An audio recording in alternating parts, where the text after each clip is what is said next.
hills and dales, the breadth and depth of England's green and pleasant lands, you are bound to stumble at some point or another into the centre of a ring of weathered and ancient stones, some recumbent, some still standing like the teeth of a long dead dragon that haunted the land.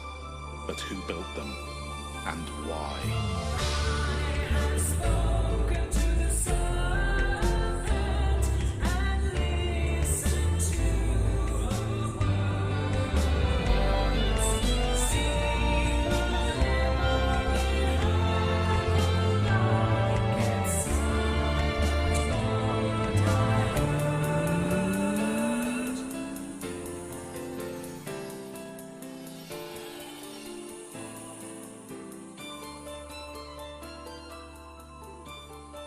These questions have been considered and debated by historians and archaeologists alike since William Stukeley first charted the avenues and structures of Avebury Stone Circle in Wiltshire and brought them back into public consciousness. And yet, were they really erected by Druids marking the position of the planets, or megalithic man tracing the serpentine course of Mother Earth's power lines?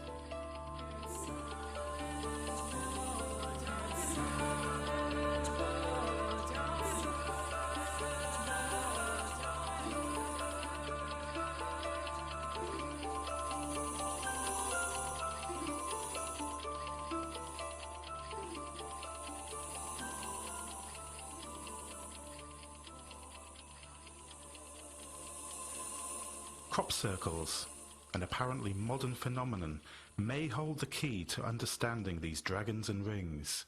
But to answer these and many other questions, we're going to have to stretch the fabric of reality and look at what really makes the universe tick.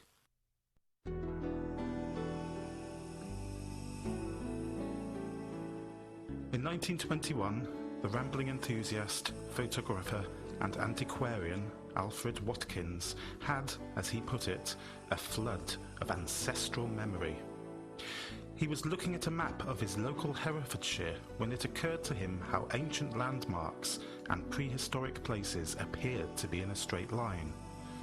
After spending some years studying these alignments and photographing them, he wrote about his discoveries in his book, The Old Straight Track, and adopted the name Ley Lines. Ley literally means a woodland clearing or meadow, and comes from the Anglo-Saxon word lair.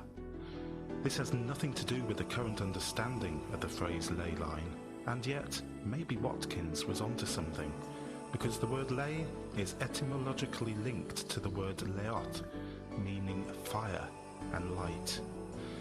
Combining these meanings gives us an understanding of Watkins' perspective, a cleared space open to the light, like, for example, a trackway through the woods, with the hills being marked by beacons. More recently, the word ley has become linked with the apparent lines of energy that trace their course across the surface of the planet, and are known by the ancients as chi, or dragon lines. But how do we find them? And what do they do?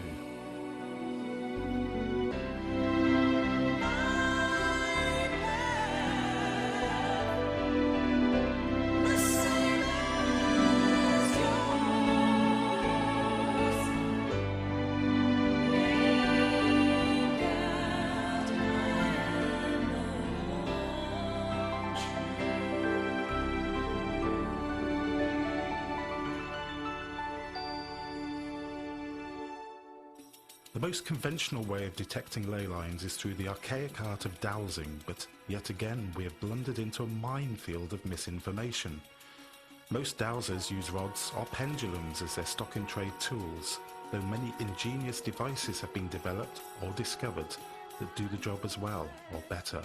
However, and it is a big however, contrary to a lot of public opinion, a rod or pendulum neither moves of its own accord or is possessed by spirits. It is us who move it. Human beings sense far more information about their surroundings than they actually use. For example, the visible spectrum of light that we day to day acknowledge is a fraction of the entire range of light. and excludes all but a small part of the ultraviolet and infrared spectrum. Our senses still pick up that information, but our brains exclude it as not useful for our survival, and so don't include or process that information. In the same manner, our bodies sense water flow by the electromagnetic and geodetic currents it creates. Indeed, one particular tribe claimed to detect water by smell. However, we block out that information and disregard its importance. Subliminally though, we can still tap into that information and ask our subconscious to indicate those messages by way of minute muscle responses measured by a rod held in tension or a weight held freely between finger and thumb. You can make a pendulum from anything heavy like a ring tied on a length of cotton and try for yourself by asking your subconscious to make minute muscle movements to enable the pendulum to swing in response. With a little practice, you can ask yourself to swing the pendulum in response to questions, presence of water, and even hidden objects. If you were to take a quartz crystal, you might well expect the pendulum to swing in response to its presence or assumed energy. With two crystals, you might well experience an interaction between them, and here comes a second misconception. Are the crystals talking to each other or exchanging energy? Well, yes, and absolutely no.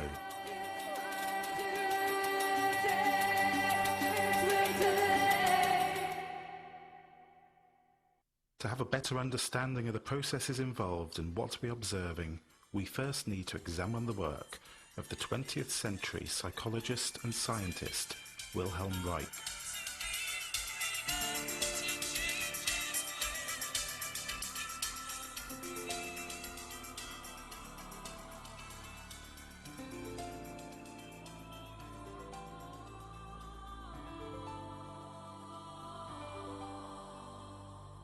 Using a high-quality microscope for its time, Reich was continuing the research established by H. Charlton Bastian, a contemporary of Louis Pasteur, on decaying food. He noticed that under high magnification he could see luminous blue-green globules being released by the decaying food, and described these as some form of biological ether. He likened this to bions, a form of nanobacteria which appeared to be neither living or non-living, which had been first named and researched by Bastian. Although pleased with his rediscovery of bions, Reich found side effects of the observation occurring. His eyes started to burn, causing a form of conjunctivitis, and his skin began tanning. He tried numerous ways of shielding his experiments to both protect himself and contain the bions, and by 1940 he had found that the best method was to surround the material by an insulated box using layers of organic and inorganic materials. In the meantime, Reich had decided that the particles he could see through the microscope were actually an unidentified energy or radiation form, which in turn caused the conjunctivitis and tanning. It was only whilst experimenting with a minute source of radiation in the same box that he began to notice strange effects. In his report of 1951, published as the Orgone experiment, Reich noticed that a Geiger counter placed in the box he was now calling an accumulator recorded a constant increase in radiation until it finally jammed. Simultaneously, huge amounts of oppressive-looking storm clouds gathered around the vicinity, whilst a strange electrically charged purple glow could be seen at night, emitting from the surrounding area. Even when the radioactive material was removed from the accumulator, the effects continued to increase, with the laboratory animals dying unexplainedly, scientists and members of staff falling sick and finding themselves in depression, and eventually the surrounding vegetation and trees bending like rubber, blackening and dying. Even stranger were the appearances of unidentifiable animated lights in the sky, which at the time Reich saw as interplanetary craft, but later referred to as air, or primordial energy. The energy that Reich had found, firstly in his accumulator, and later in the surrounding environment and sky, he named Orgone, and deduced that it was the energetic building block of the universe. Using his colleague Sigmund Freud's psychotherapeutic techniques, he studied the relationship between orgone flow in the human body and physical and psychological illness, and as a result of over 20 years worth of experimentation, he felt able to suggest a number of properties of this energy. He noticed that not only was it present everywhere and in everything, and that it had no measurable inertia or weight, but he also felt that it was the medium in which light moved and electromagnetic and gravitational fields exerted force. He observed that under the right conditions, which turned out to be neither rare nor unusual, matter could be created from the superimposition of tiny streams of organic energy, and more importantly, the presence of consciousness and volition, that is, life itself, would arise.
One of the most impacting results in these experiments for us is that this life force energy accumulates between layers. The more layers, the more accumulation, and that this energy has electromagnetic and gravitational components, both of which we are sensitive to. Thinking back for a minute to our pair of crystals showing an apparent interaction, this then is the first part of the answer we're looking for, but again, not the whole picture. We have to bring to bear the work of the 19th century mathematician Maxwell and his equations of electrodynamics.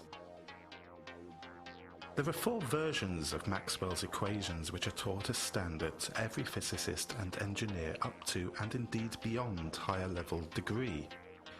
They have been accepted as the standard by even Einstein himself and form the basis of his time and space theories. They are, however, a bastardized editorial of an original 20 postulated equations. Calculated by Maxwell on the foundation of his predecessor's work, like Faraday, and seen as too complicated by his peers, he was forced to simplify them and reduce the complexity of the apparently erroneous components. These were then edited by Oliver Heaviside and further symmetrically regauged by Hendrik Lorentz.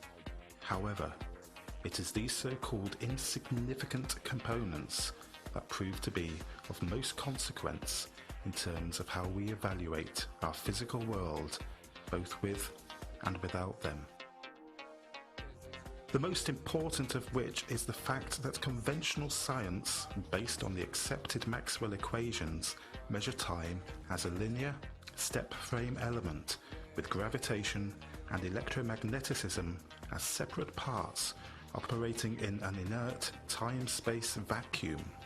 However, Maxwell originally postulated that time wasn't flat, but curved, and secondly, that space wasn't a vacuum, but rather a mass-free force which operates in this curved time to effectively create force and mass as we understand it, and subsequently matter. To make that easier to understand, let's put it into a slightly different model using a theory developed in the late 6th century BCE by the Greek philosopher and scientist Pythagorus. It is thought that Pythagoras discovered the mathematical laws of the triangle, but evidence of triangular mathematics and its relationship to the circle can be found in the structure of the pyramids in Egypt. These predate him by another 2,000 years and produce important harmonic proportions in their chambers. However, Pythagoras and his students believed that numbers were the ultimate reality. We have all heard the famous René Descartes phrase, "I think, therefore I am." But what does it mean?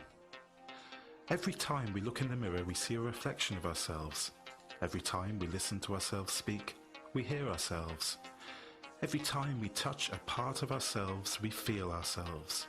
We think that we know that we exist because we sense ourselves on all levels. In other words, to know we exist, we have to have a reflection, or second point, to compare ourselves to.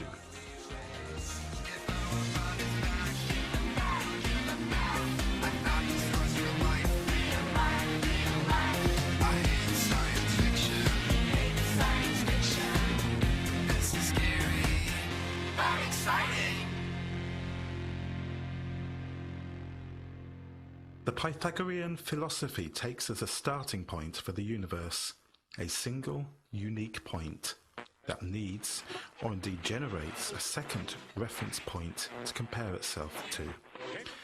Because the second point is effectively a part of the first, they are linked. So joining these two reference points together, we arrive at a line of singular dimension. But how long is that line? How long is a piece of string? For that line to be measurable, it needs a third reference point to measure itself against. And of course, that third reference point within the same field establishes the length of the line plus a second dimension of width, creating a single planar field. From its own perspective, it has no height or depth until it can be viewed from another reference point, which by its nature creates solid. But again, how big is that solid? We still don't know how large it is until we use another reference point to rotate or mirror it. And it is that fourth reference point we call time, the dimension that the solid moves through.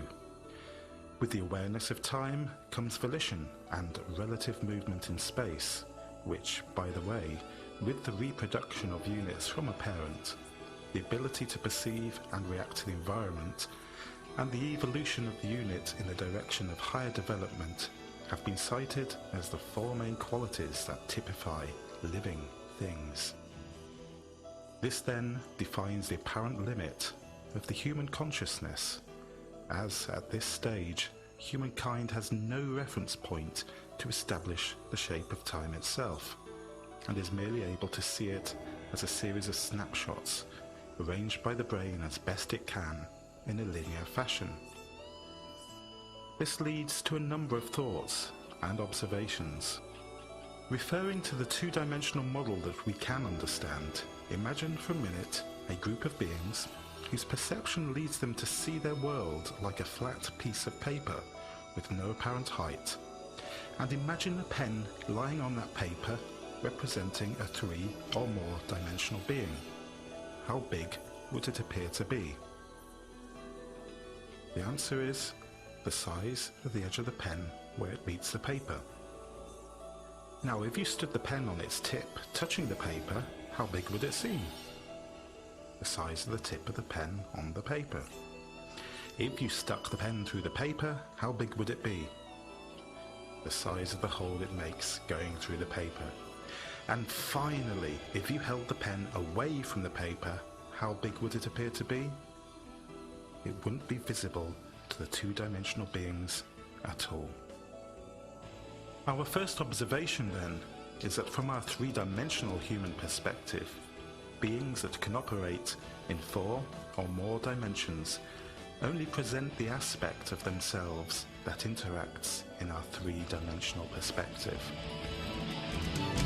Look into the face of the void. Learn about yourself. Innocent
How many times have you been driving home and before you know it, you're back in no time and have missed most of the journey?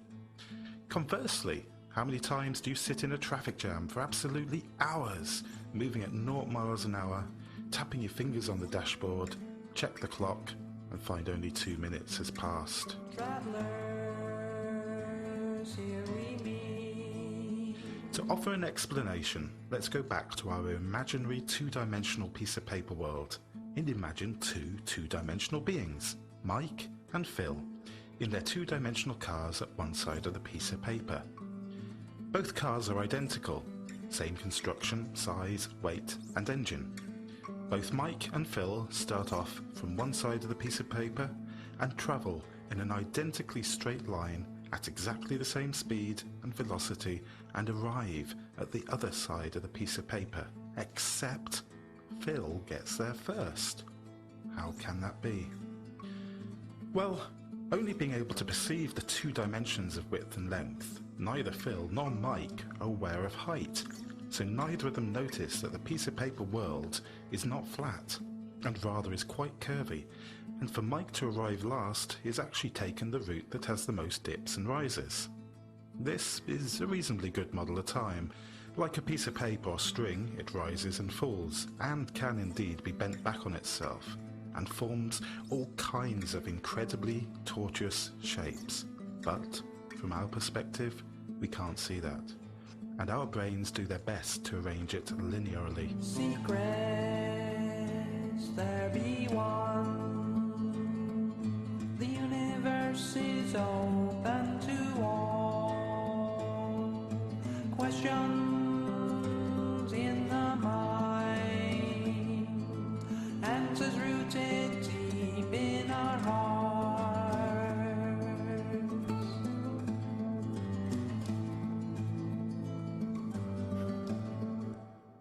So, what is the next dimension beyond time, and how can we access it to see time as it truly is, with a beginning, middle, end, and all the curves and bends?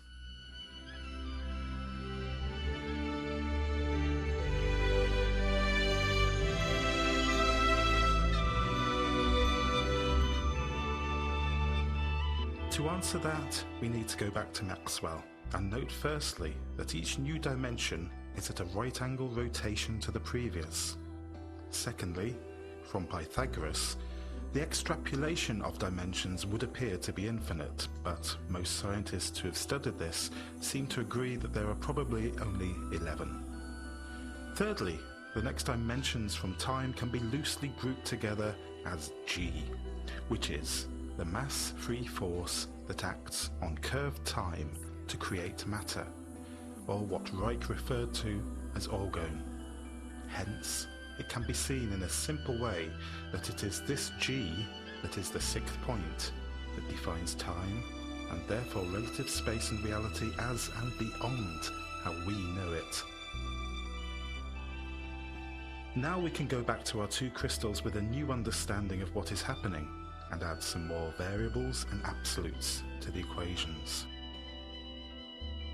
It would seem from Reich's research that the 2 crystals are acting with the air between them like layers in an Orgone accumulator.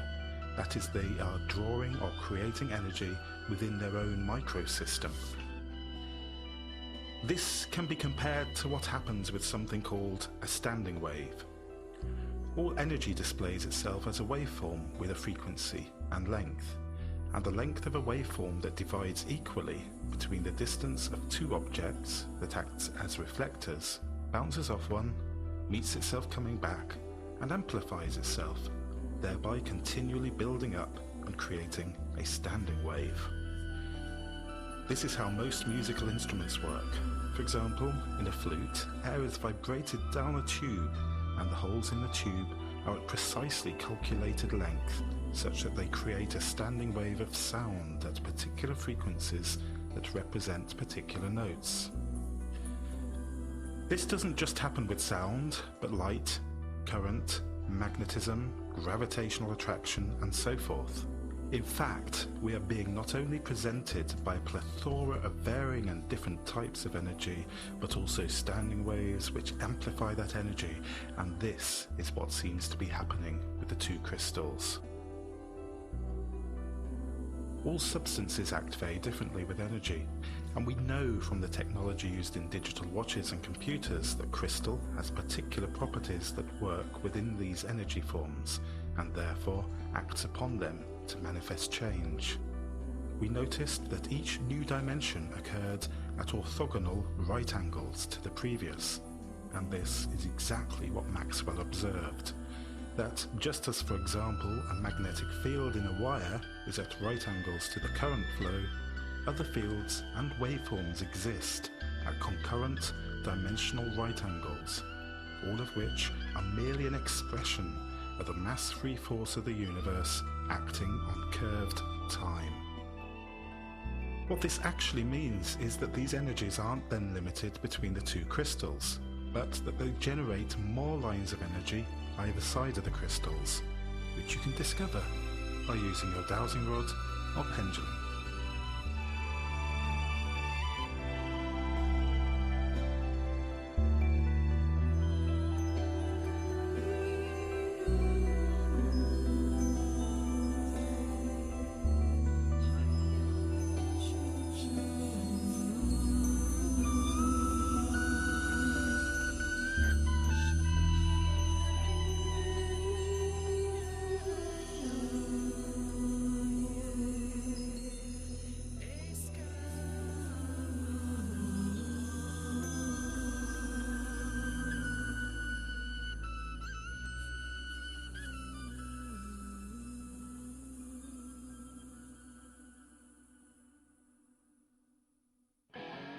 Now, for a minute, let's imagine a single dimension space with 2 points of singularity in it, like our two crystals. Each of these points is already accumulating and generating energy from the mass-free energetic element of the universe, which is projecting at right angles from its single line, as well as out either end, seeking a new point to join. So what happens next? The points not only parent new points in their own singular dimension, but new points in new dimensions at orthogonal right angles to the single dimension. Now we have an almost infinite matrix of super fine energy points and energy lines that by its nature defines the universe, exactly what Maxwell observed in his equations. However, each of the superfine energy lines is reacting with others, in some cases amplifying, in others dampening, and in even others the two energy forms combine to create an entirely new one, all the time generating new points at their intersections. What we end up with is a matrix-like superstructure made of an infinite variance of energy types and forms. But what were the original points, and where did they come from? I hope you'll never forget.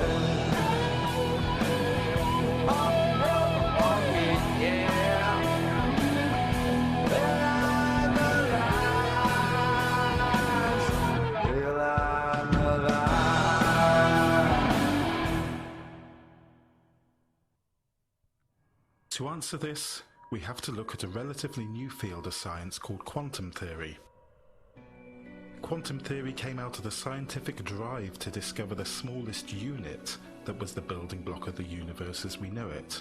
And quarks, these so-called building blocks, were discovered less because they could be seen under any amazing high-powered microscope, and more because of their effect on other things.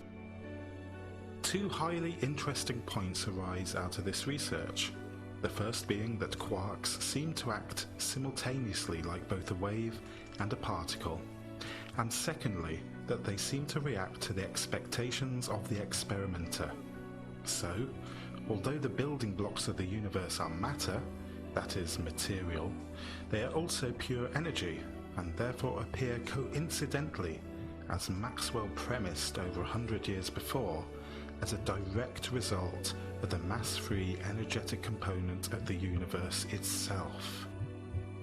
If we allow ourselves to be limited to thinking of time as linear. To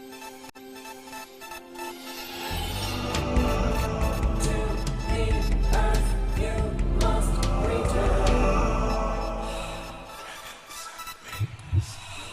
hills and dales, the breadth and depth of England's green and pleasant lands, you are bound to stumble at some point or another into the centre of a ring of weathered and ancient stones, some recumbent, some still standing like the teeth of a long-dead dragon that haunted the land. But who built them, and why? I have spoken to the serpent and listened to her words. See the memory like it's such what I heard.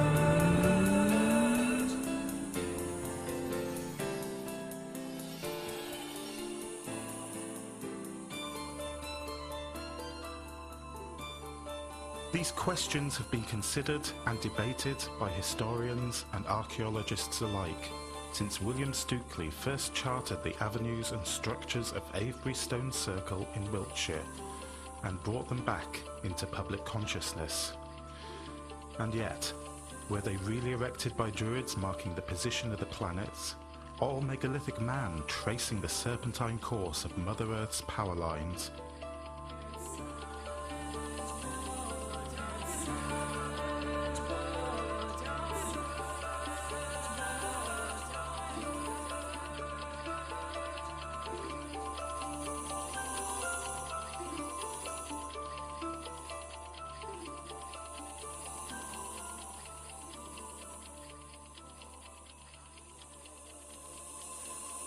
Crop circles, an apparently modern phenomenon, may hold the key to understanding these dragons and rings, but to answer these and many other questions, we're going to have to stretch the fabric of reality and look at what really makes the universe tick.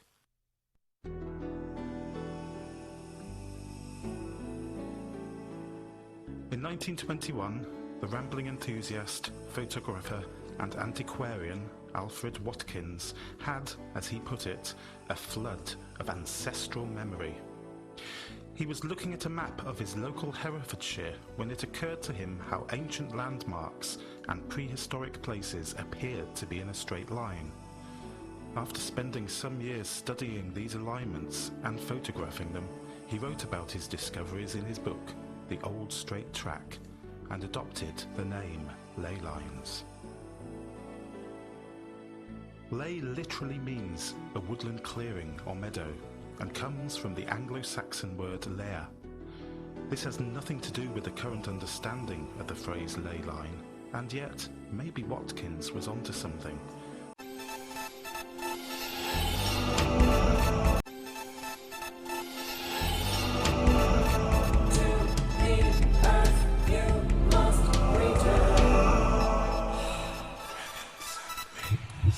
Walking the hills and dales, the breadth and depth of England's green and pleasant lands, you are bound to stumble at some point or another into the centre of a ring of weathered and ancient stones, some recumbent, some still standing like the teeth of a long-dead dragon that haunted the land.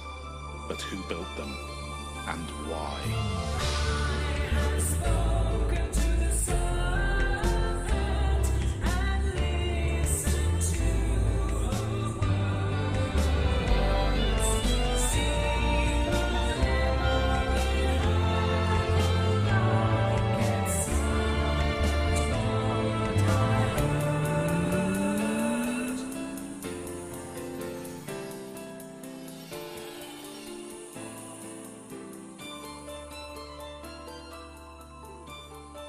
These questions have been considered and debated by historians and archaeologists alike since William Stukeley first charted the avenues and structures of Avebury Stone Circle in Wiltshire and brought them back into public consciousness.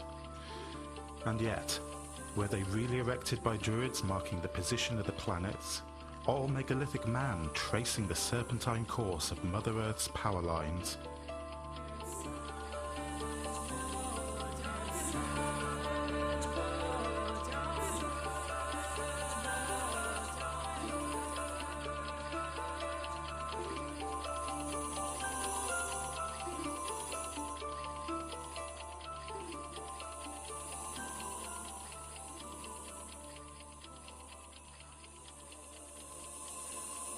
Crop circles, an apparently modern phenomenon, may hold the key to understanding these dragons and rings, but to answer these and many other questions, we're going to have to stretch the fabric of reality and look at what really makes the universe tick.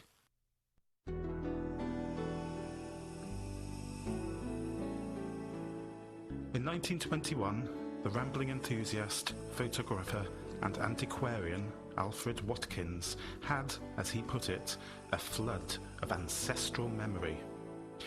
He was looking at a map of his local Herefordshire when it occurred to him how ancient landmarks and prehistoric places appeared to be in a straight line. After spending some years studying these alignments and photographing them, he wrote about his discoveries in his book, The Old Straight Track, and adopted the name Ley Lines. Ley literally means a woodland clearing or meadow, and comes from the Anglo-Saxon word lair.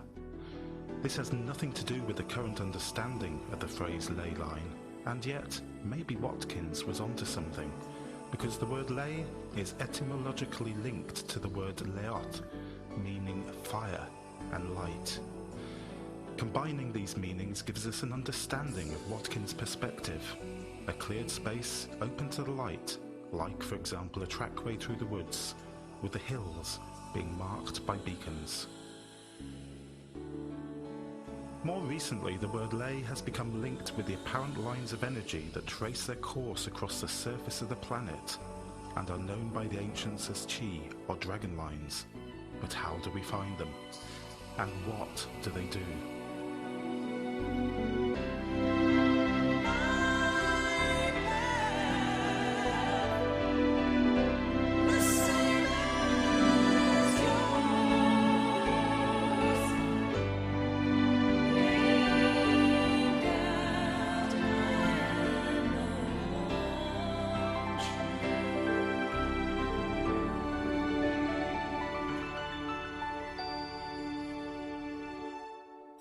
The most conventional way of detecting ley lines is through the archaic art of the head of many pantheons, including Aramaic, Phoenician and Ethiopian, and is a northwest Semitic word for God, the father of gods or the god.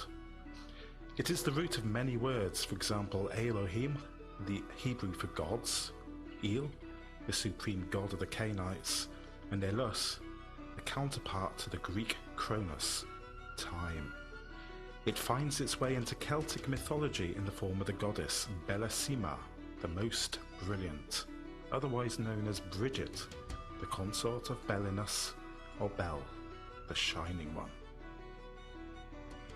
We have discovered then that what we call ley lines are in fact an infinite series of multidimensional energy nodes and subsequent threads, and that those that seem strongest to us define our version of what we call reality.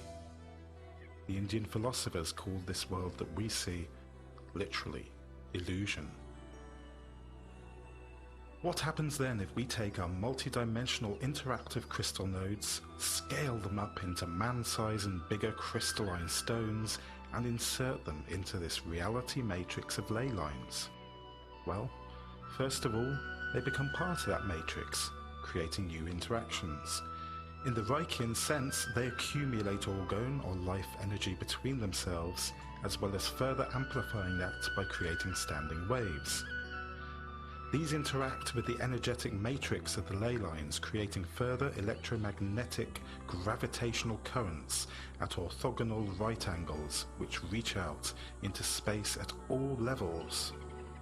Add a few more stones to create a ring, and you not only establish a ring of energy and all its component right angle parts, but also a central vertical core current reaching up and down through the dimensional levels.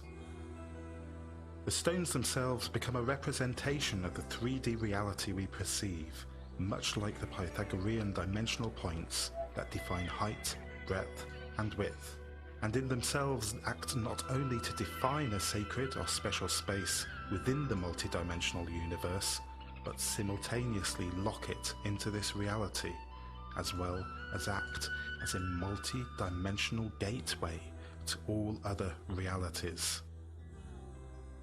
This is why they are often aligned to the stars and moon, and most importantly, elements of the solar cycle, because it is precisely these quarter points that would have defined man's reality in relation to his material needs for day-to-day survival. Open your eyes, it's time to rise. What was it that you dreamed? Was it far away or yesterday? Will it be or has it been?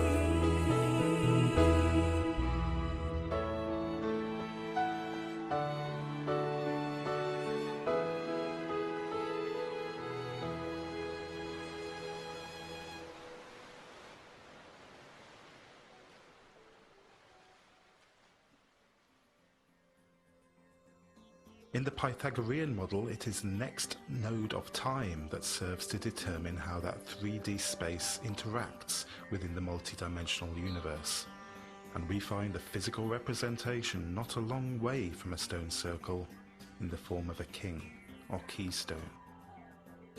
According to sacred geometry, measurement in sacred space is very important in how that space is defined according to ancient numerological systems and the association between number and sacred, as well as secular concepts.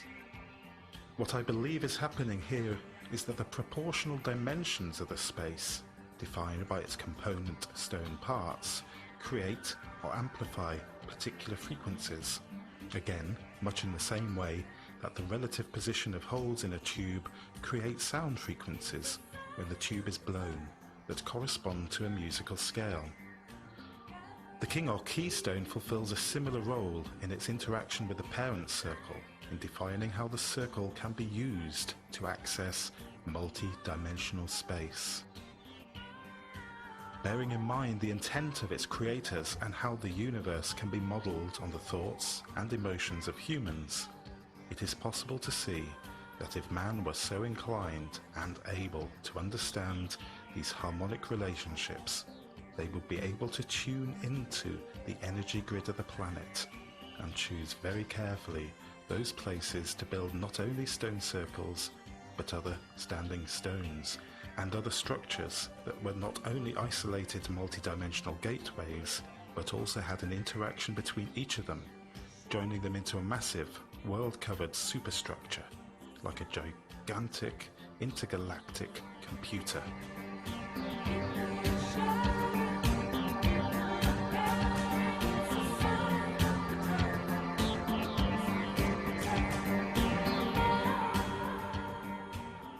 Many ancient cultures have mythologies that not only tie their place of birth or origin into the stars and particular star systems, but also the place where their spirits go to at death. It is interesting to note that many people entering stone circle or burial mounds notice an elevated sense of consciousness, often tuning into beings from another dimension, such as fairies, pixies, and extraterrestrials, and sometimes even noticing time anomalies. It is much more likely that we are tuning into higher and indeed lower states of living energy and holographically projecting a representation of that energy into our three-dimensional reality. Astral projection, or out-of-body experiences, similarly take us into altered states of reality and consciousness, where a person finds themselves lucidly interacting in another time, place, or reality. This process again is found to be amplified or manifested within stone circles and other similar structures.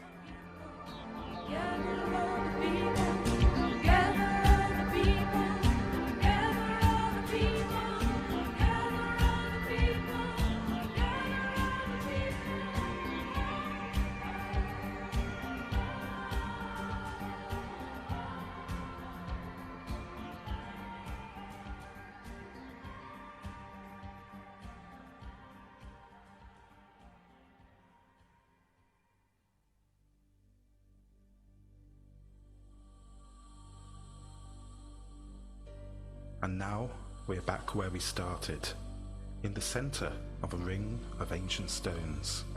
An interdimensional time capsule built tens, maybe even hundreds of thousands of years ago. But was it by chance, or by accident, or by design? Are we alone, or is the truth really out there?